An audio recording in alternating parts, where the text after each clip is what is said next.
49 people selected to write a constitution, wrote a constitution. 40 people in the Supreme Military Council promulgated a constitution for us. Under General Abubakar, government in which I served, I was in Executive Council. I never saw the draft constitution. And I was Minister of Information. It was my responsibility to publicize it to the country. On the day of swearing in of Obasanjo, we didn't have a copy of the constitution. I didn't know who was printing it. And my ministry was supposed to pay for the printing. And Obasanjo was sworn on a constitution that had not been read by anybody. And the National Assembly could not be constituted until 4 days after his swearing in, because there was no clean copy of the constitution. You cannot build on quicksand. A country cannot live on falsehood.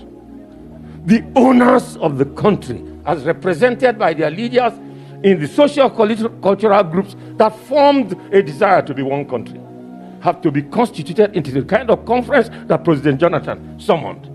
They have the legal authority to speak on behalf of their various people that we want to be part of one country on the basis of the following rules. Unless we revisit that abnormality and historical abnormality, we will never have the ground norm. We will never have a constitution that conjures the loyalty of the people. Continuous, endless intellectual analysis can never lead to change. The resolve for a change is discernible from the contributions we've had here. The mechanics and the extent of change can only be evolved in a smaller group.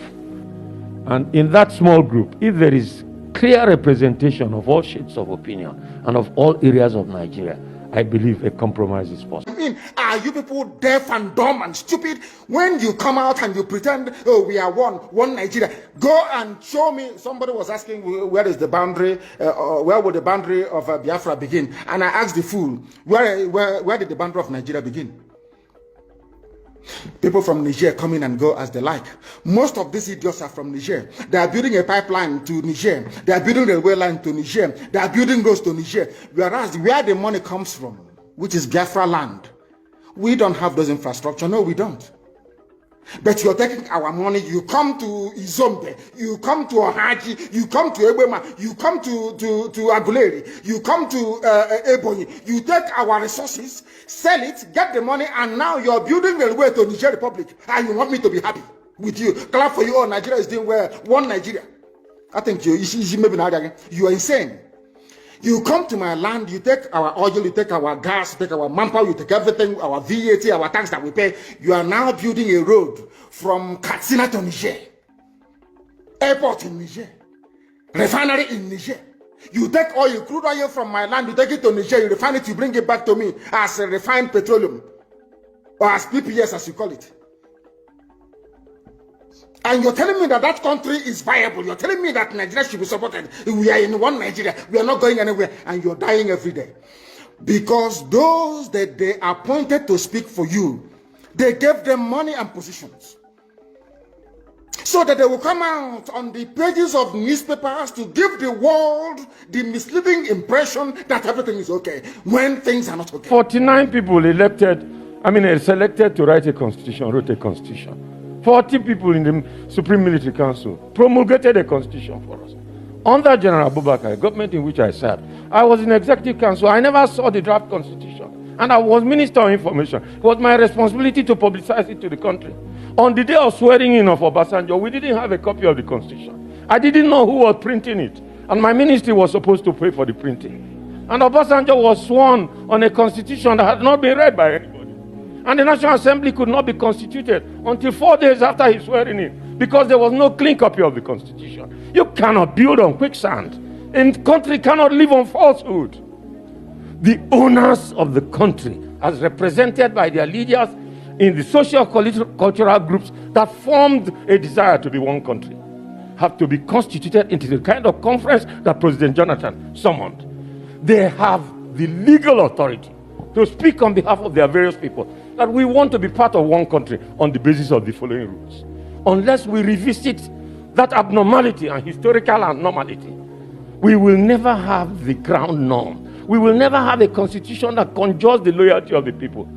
Continuous, endless intellectual analysis can never lead to change. The resolve for a change is discernible from the contributions we've had here. The mechanics and the extent of change can only be evolved in a smaller group.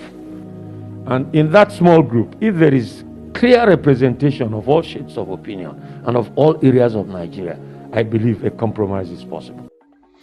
Go through the statements of Ohaneze and see the contradictions in it. Nigeria is not working. We are marginalized. And then you come back and say Nigeria is one. We must stay in it together. Are you not foolish? These are the useless intellectuals that you have. On one hand, you say Nigeria is not working. You're marginalized. You are being discriminated against. You're suffering. They're killing you everywhere. And you come back to the same place and say Nigeria must be one. Had Nigerians gotten together to say they want to be part of this useless contraption, that's entirely their business. I'm a Democrat, I've subscribed to it. But have you asked yourself this question?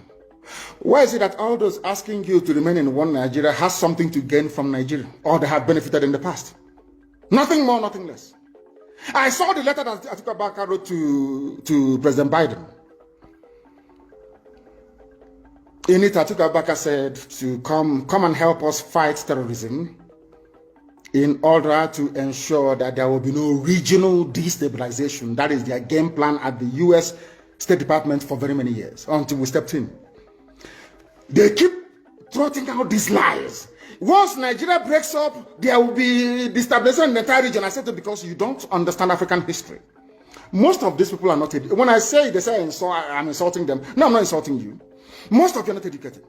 In Africa, we are tribal creatures in Africa. In Africa, we are tribal creatures in Africa. We always go back to our village where we were born, where our umbilical cord, how long, where it was buried. That's where we come from.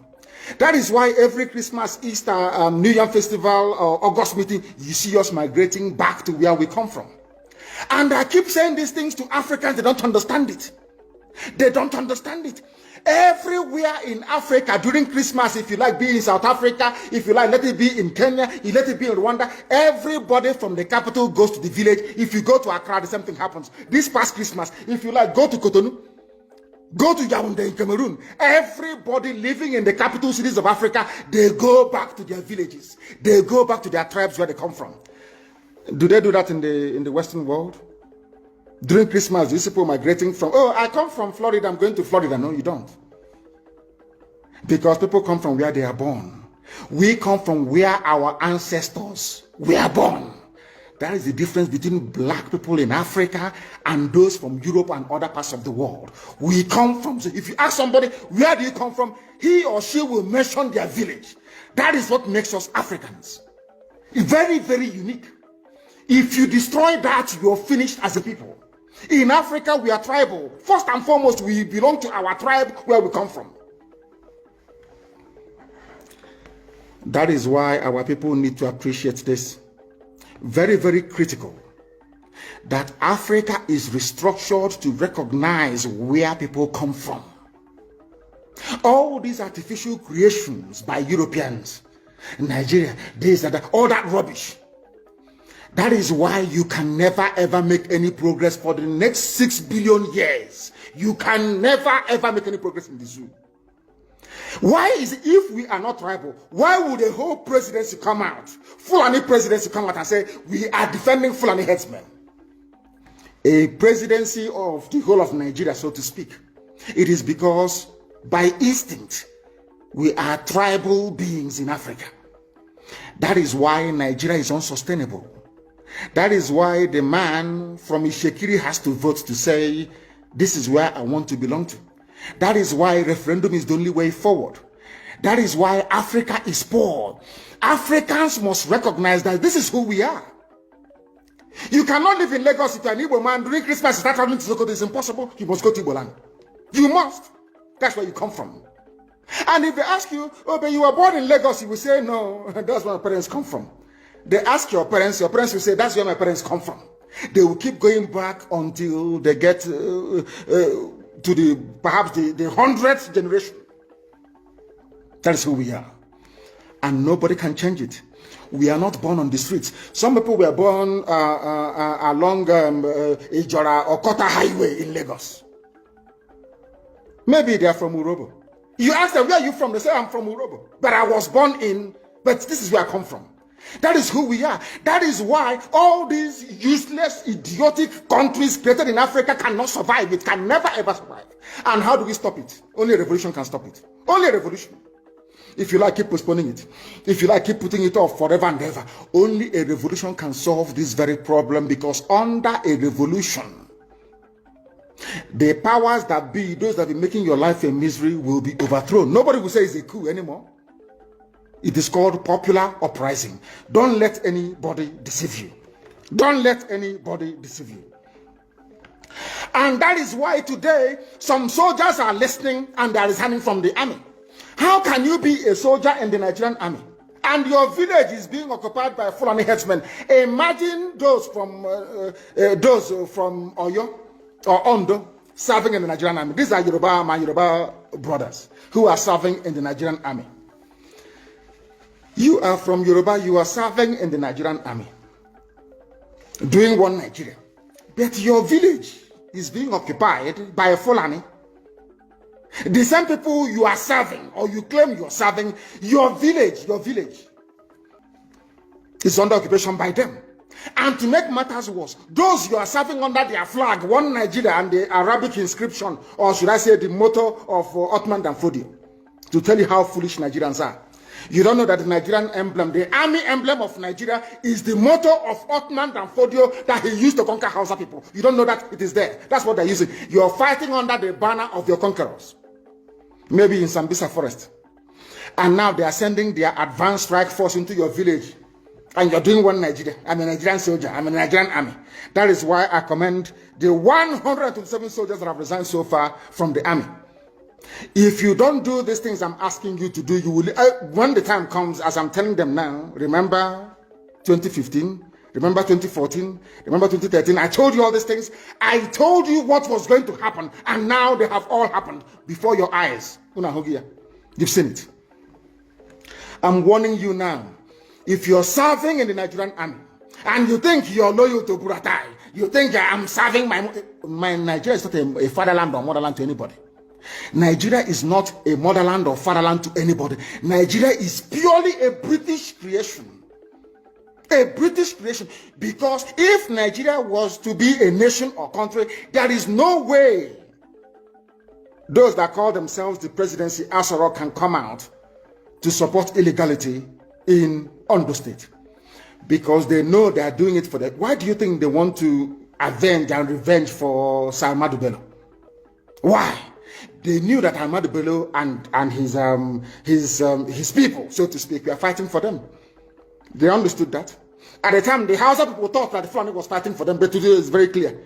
I asked you a simple question when I began. Are you hearing Hausa Fulani anymore? No, it's only Fulani, because they have taken over the entire corner. That is one thing you need to understand. People must begin to appreciate this. If you are in the Nigerian army and you're serving the Nigerian army, you are only paving the way for the conquest of your village, the rape of your daughters, and the abduction of your mothers. I'm telling you this. You are in the Nigerian army, yes. But what the Fulanis have got in store for you is to overwhelm and to conquer you. I feel sorry for those of you who are so foolish that they cannot reason very well. You've just heard a message that echoes the cries of the oppressed and the resolve of the free. At Biafra Battle Cry TV, we stand firm in amplifying voices that challenge tyranny and defend humanity. Stay vigilant, stay united, and never stop speaking truth to power. Until next time, keep the fire of freedom burning.